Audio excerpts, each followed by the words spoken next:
ખેડૂતો સાવધાન, આગામી 24 કલાકમાં ભયાનક માવઠું અને આકાશમાંથી વીજળીનો કહેર. બનાસકાંઠામાં ખેડૂતોની આત્મદાહની ચીમકી. બીજી બાજુ 1.92 લાખ ખેડૂતોના ખાતામાં આવી સીધી સબસિડી.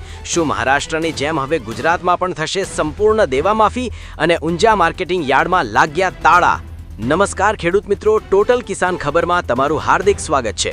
અત્યારે ખેડૂતો પર ચારે બાજુથી મુસીબતો આવી રહી છે, ક્યાંક માવઠું તો ક્યાંક દેવું. પણ આજના આ 10 મોટા સમાચાર તમને લાખોના નુકસાનથી બચાવી શકે છે અને સરકારની નવી યોજનાનો સીધો લાભ અપાવી શકે છે. તો વિડીયોને જરાય સ્કીપ કર્યા વિના છેલ્લે સુધી જોજો.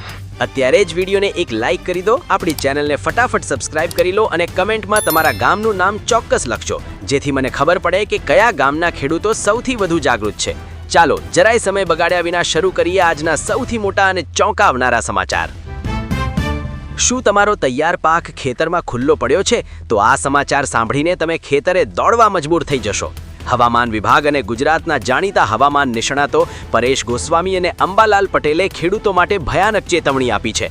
મિત્રો, 29 અને 30 માર્ચે ગુજરાતના વાતાવરણમાં મોટો પલટો આવવાનો છે. ખાસ કરીને ઉત્તર ગુજરાત, કચ્છ, બનાસકાંઠા, પાટણ અને સાબરકાંઠામાં કમોસમી વરસાદ, આકાશમાં વીજળીના કડાકા અને તેજ પવનની આગાહી કરવામાં આવી છે.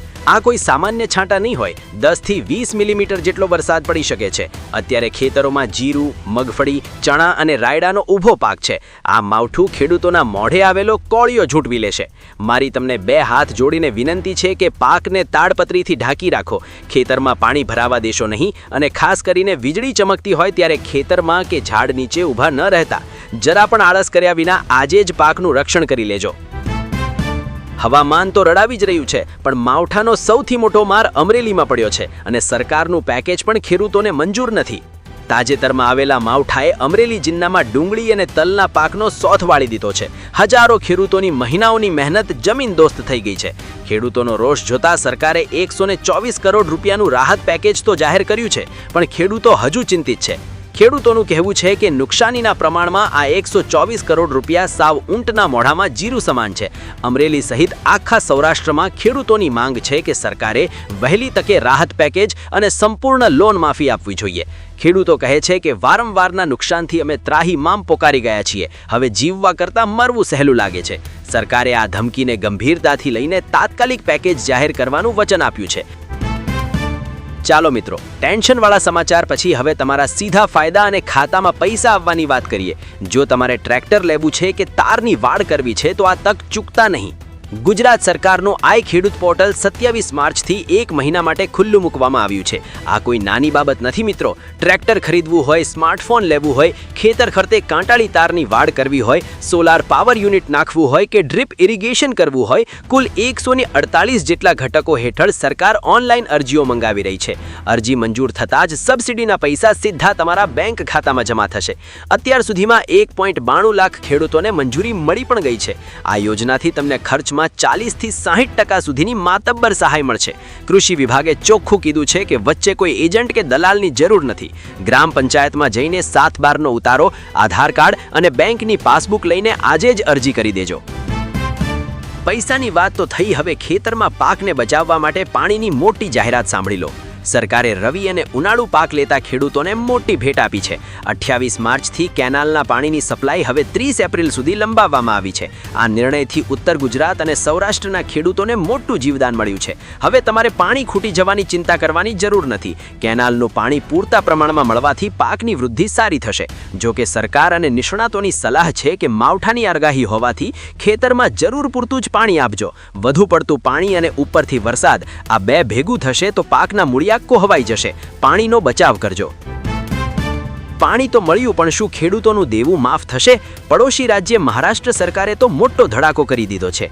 મહારાષ્ટ્ર સરકારે ખેડૂતો માટે અત્યાર સુધીની સૌથી મોટી જાહેરાત કરી છે. ખેડૂતોની 2 લાખ રૂપિયા સુધીની પાક લોન અને સહકારી બેંકોનું કરજ એક ઝાટકે માફ કરી દીધું છે. આ સમાચાર ગુજરાતમાં પહોંચતા જ ગુજરાતના ખેડૂત સંગઠનો સક્રિય થઈ ગયા છે. ગુજરાતમાં પણ સંપૂર્ણ દેવા માફીની માંગ હવે વાવાઝોડાની જેમ ઉઠી રહી છે. ખેડૂતોનું કહેવું છે કે જો મહારાષ્ટ્રની સરકાર ખેડૂતોનું દર્દ સમજી શકતી હોય તો ગુજરાતની સરકાર કેમ નહીં? સૂત્રોના જણાવ્યા મુજબ સરકારે ખેડૂતોના દેવાનો ડેટા મંગાવ્યો છે અને વિચારણા ચાલી રહી છે. મારી તમને સલાહ છે કે સંગઠનો સાથે જોડાઈને શાંતિપૂર્ણ માગણી ચાલુ રાખો. કદાચ ગુજરાતમાં પણ આ મોટી જાહેરાત થઈ શકે છે.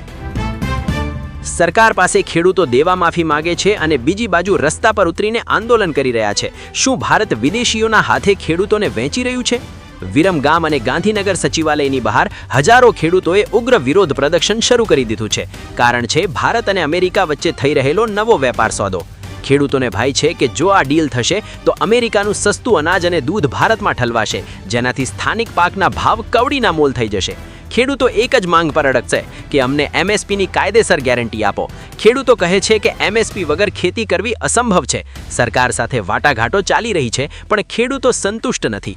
આગામી દિવસોમાં આ આંદોલન આખા રાજ્યમાં ફેલાઈ શકે છે. અમે ખેડૂતોને અપીલ કરીએ છીએ કે આંદોલન ભલે કરો, પણ શાંતિપૂર્ણ રીતે કરજો અને પાકનું રક્ષણ પહેલા કરજો. ખેડૂતો એમએસપી કેમ માગે છે? કારણ કે માર્કેટ યાર્ડમાં ખેડૂતોને ખુલ્લેઆમ લૂંટવામાં આવી રહ્યા છે અને ઊંઝા યાર્ડમાં તો તાળા વાગી ગયા છે.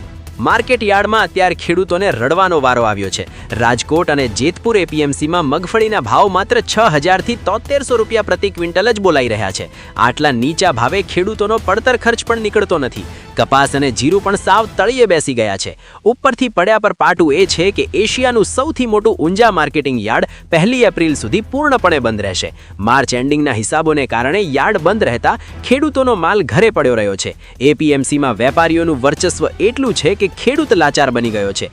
મારી તમને સલાહ છે કે અત્યારે ઉતાવળમાં માલ ન વેચતા યાર્ડ ખુલે અને ભાવ સ્થિર થાય તેની રાહ જુઓ. બને તો ઓનલાઈન પ્લેટફોર્મ કે સીધા વેપારીઓનો સંપર્ક કરો. યાર્ડમાં જણસીના ભાવ નથી મળતા, પણ ખેતીનો ખર્ચ રોકેટની જેમ વધી રહ્યો છે. ખાતર લેવા જશો તો ખિસ્સા ખાલી થઈ જશે. દેશમાં ખાદ્ય પદાર્થોમાં મોંઘવારી 3.2% વધી ગઈ છે, પણ એનો ફાયદો ખેડૂતને નથી મળતો. ખેતી ખર્ચમાં મોટો ભડકો થયો છે.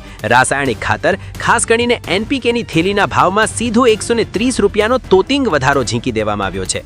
વિચાર કરો મિત્રો, એક બાજુ ડીઝલ અને પેટ્રોલના ભાવ ખેડૂતની કમર તોડી રહ્યા છે અને બીજી બાજુ ખાતર મોંઘું થઈ રહ્યું છે.